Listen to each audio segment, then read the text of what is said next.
In my previous video covering the record-setting award-winning vampire movie Sinners, I mentioned that the creator must have had historical knowledge of the Celtic Druidic Albigens, the elven fairy Tuatha De Danann bloodlines, and their connection to vampires and oupiers. I assumed that because the vampire character, Rimmick, in the movie, is an ancient Irish vampire, a Tuatha De Danann. Rimmick is also a filly. I will cover what a filly is later. Several clues in the movie point to Rimmick the vampire in Sinners being an ancient Tuatha De Danann and a filly. First, Rimmick offers solid gold ancient Celtic coins in exchange for entry into the party, saying that they are a form of money from a different place and a different time. And Celtic gold coins were minted around 600 to 500 BC. I'll play that scene now. On the blooming heather, will you go, lassie, go? For the summertime has come, and the trees are sweetly blooming.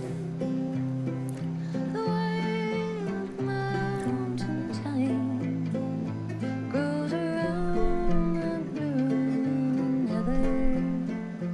Will you go, lassie, go? And we'll all go together to the wild mountain thyme, all around the blooming heather. Will you go, lassie, go? I will build my love about by yon cool and crystal fountain. On it I will pile all the flowers of the mountain. Will you go, lassie, go?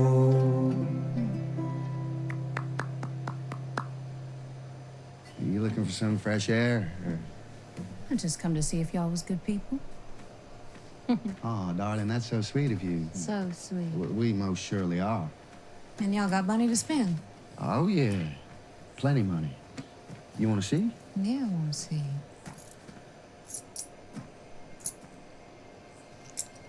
What type of money is The this? solid gold kind, darling. Yeah. Where's this from? It's from a different place and a different time. But it spins just the same. So, Sammie is the character in the movie who is gifted blues guitar player. He's attacked by Rimmick and says the Lord's Prayer, and Rimmick mocks him, saying, "Long ago, the men who stole my father's land forced these words upon us. I hated those men, but still the words bring me comfort. Those men lied to themselves and lied to us. They told stories of a God above and a devil below, and lies of a dominion of man over beast and earth." So he's referring to when Christianity took over paganism in Ireland. Christianity came to Ireland around 600 to 500 BC. So based on the realm of the Ring Lord's genealogy, the last Tuatha kings of Ireland were around 500 to 600 BC. You can see them here. So this does align.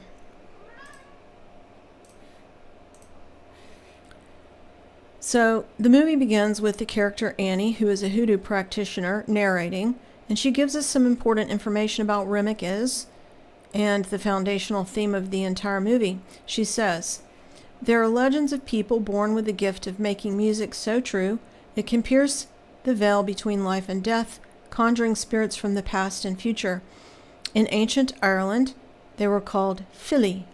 In Choctaw land, they were called firekeepers, and in West Africa, they're called griots. This gift can bring healing to their communities, but it can also attract evil." I'll play that scene. Legends of people born with the gift of making music so true it can pierce the veil between life and death, conjuring spirits from the past and the future. In ancient Ireland, they were called Philly. In Choctaw land, they called them firekeepers. And in West Africa, they're called griots. This gift can bring healing to their communities, but it also attracts evil. All right, so this concept is repeated when Sammie, the preacher's kid, plays the blues at the juke joint in Mississippi Delta, where the movie's set in 1930s. So it's Sammie's playing that summons the vampires, indicating that Sammie has this gift. So Sammie is a griot, which is the West African version. Remick reveals that Sammie is the reason that he came to the party. He says, "I want to see my people again, and I'm trapped here, but your gifts can bring them back to me," referring to his people. So who are Remick's people? To quote Annie, the Fili are the ancient Irish who are born with the gift of making music so true it can pierce the veil between life and death, conjuring spirits from the past and future. Just like Sammie did when he played in the juke joint, when he summoned the vampires. So Sammie is a griot and Remy is a Fili.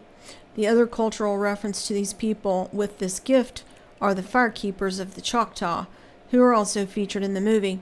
In fact, Remy goes to visit them first before going to the juke joint.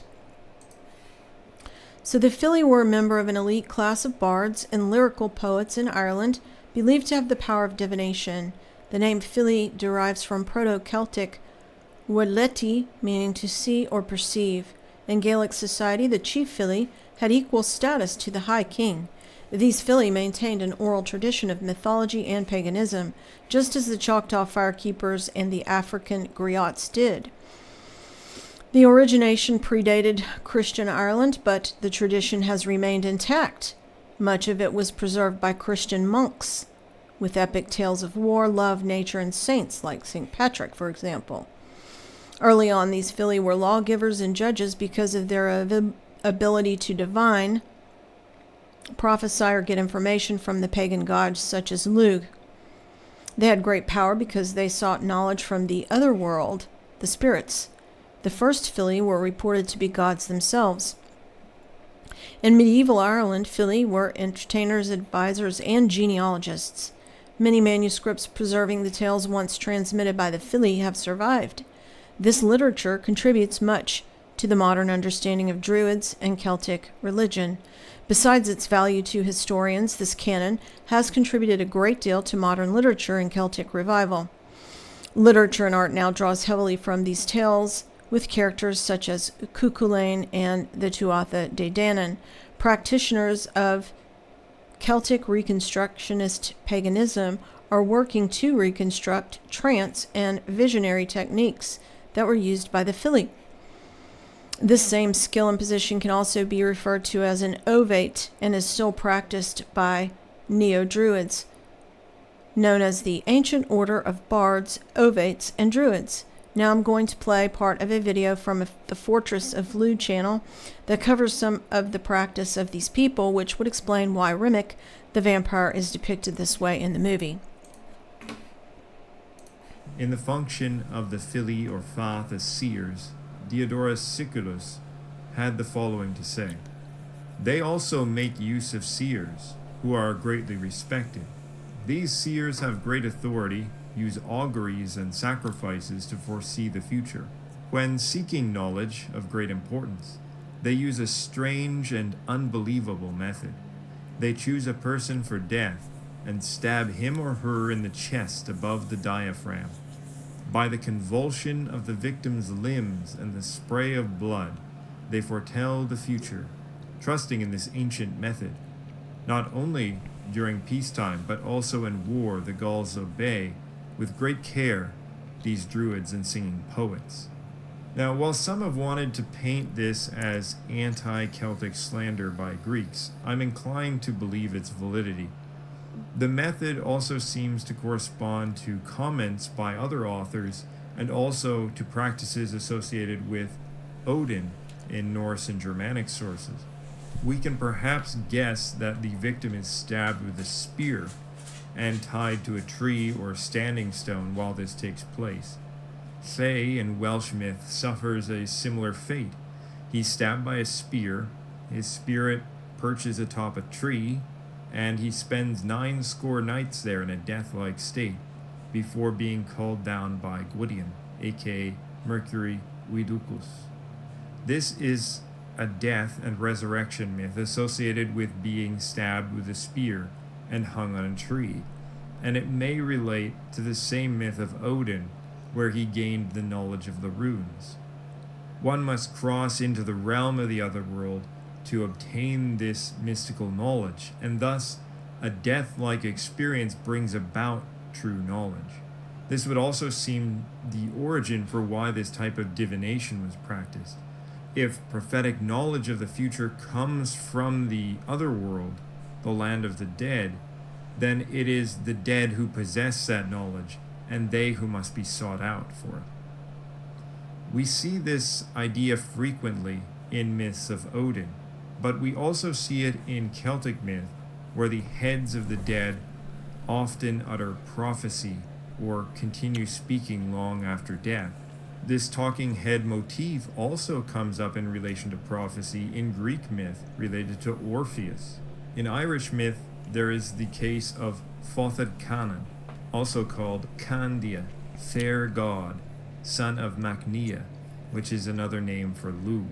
This may also be why Lugh is sometimes described as a phantom, a Scal, and why his father is also called Skalbalv, phantom babbler or murmurer.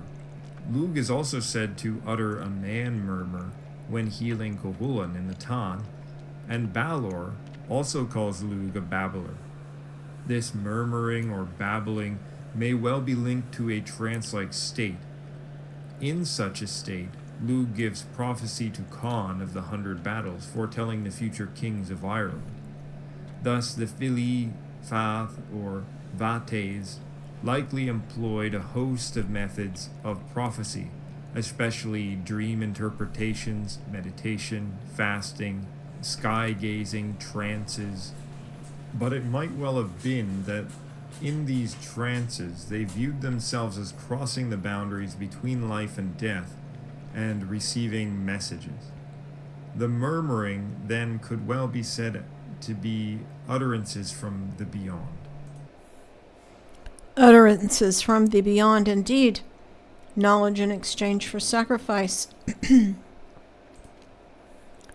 Winston Churchill and his relatives were ancient order of Druids.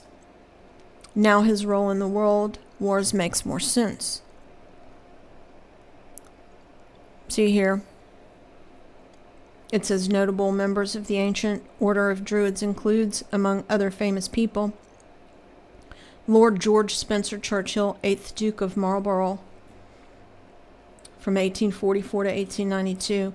Lord George Spencer Churchill, 9th Duke of Marlborough, 1871 to 1934.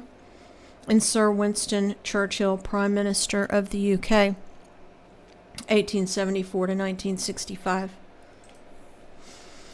Elizabeth II was inducted into the Ancient Order of Bards, Ovates, and Druids in 1974. These people do maintain the old tradition of those they consider their ancestors, their people. And like I always say, they are vampires. And they are telling you this in a very occulted way in the movie Sinners. Thanks for listening.